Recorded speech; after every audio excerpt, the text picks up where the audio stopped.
वसई विरार शहर महानगरपालिकेचे माजी आयुक्त अनिल कुमार पवार यांच्या कारकिर्दीत 2,000 कोटींचा घोटाळा झाल्याचा गंभीर आरोप करत बदलीचे आदेश निघून सुद्धा 10 दिवस कोणत्या बांधकामांना घाईघाईने अर्थपूर्ण तडजोडीने परवानग्या दिल्याची चौकशीची मागणी माजी नगरसेवक धनंजय गावडे यांनी केली आहे।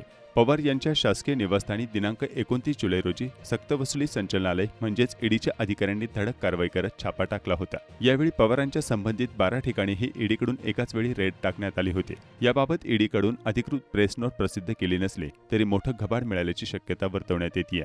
अनिल कुमार पवार यांनी आपल्या कारकिर्दीत 2,000 कोटींचा भ्रष्टाचार केल्याचा आरोप करत क वर्ग पालिका असताना पवार हे IAS अधिकारी नसताना त्यांना वसई विरार पालिका कशी देण्यात आली याबाबत ही प्रश्नचिन्ह मांडली जात आहेत। अनिल कुमार हे MPSC मधून आले होते। त्यानंतर मागील 1.5 वर्षापूर्वी त्यांची IAS पदी नामनिर्देशित पदोन्नती झाली होती। अनिल कुमार पवार यांचे 17 जुलै रोजी बदलीचे आदेश निघाले होते। त्यांच्या जागेवर मनोज कुमार सूर्यवंशी यांच्या नेमणुकीचे आदेश निघाले होते। मात्र तरीही पवार यांनी आयुक्त पदाचा चार्ज दिनांक 28 जुलै रोजी सोडला।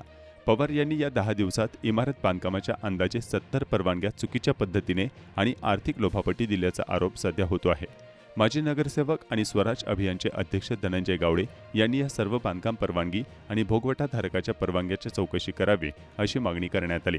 या 10 दिवसात किती जणांना CC आणि OC दिल्या, घाईघाईमध्ये का दिल्या याबाबत चौकशी करण्याची मागणी केली आहे। तसेच निरोप समारंभाच्या सायंकाळी आयुक्त निवासस्थानी बिल्डर आणि कॉन्ट्रॅक्टरही जमा झाले होते, त्याबाबतही चौकशी करावी अशीही मागणी केली आहे। याबाबत नवीन आयुक्त मनोज कुमार सूर्यवंशी यांनी आपण याबाबत माहिती मागवली आहे। 10 दिवसांत तसेच त्यांच्या कार्यकाळात चुकीच्या पद्धतीने परवानग्या दिल्या असतील त्याबाबत चौकशी करणार असल्याचंही सांगण्यात आलं।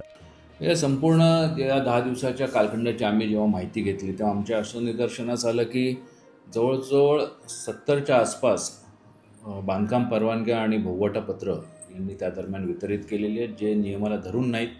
आणि त्याबाबतचं पत्र मी स्वतः 25 तारखेला पालिका आयुक्त आणि जे ADTP आहेत त्यांना मी ते पत्र दिलेलं आहे की या सर्व एकतर भोगवटापत्र किंवा CC रद्द कराव्यात किंवा त्यांची फेर चौकशी करावी। बऱ्याच वेळेला कोविडमध्ये काही टेंडर्सचे नियम फॉलो करू शकत नव्हते म्हणून जी सूट होती महानगरपालिका अधिनियमात 522चा एक तो नियम आहे, त्या अंतर्गत हे मासे अजूनही टेंडर काढत होते। यांनी जो भ्रष्टाचार केला आहे तर त्याची जर नीट चौकशी झाली तर कमीत कमी तो 2 ते 2.5 हजार करोडचा भ्रष्टाचार बाहेर येईल।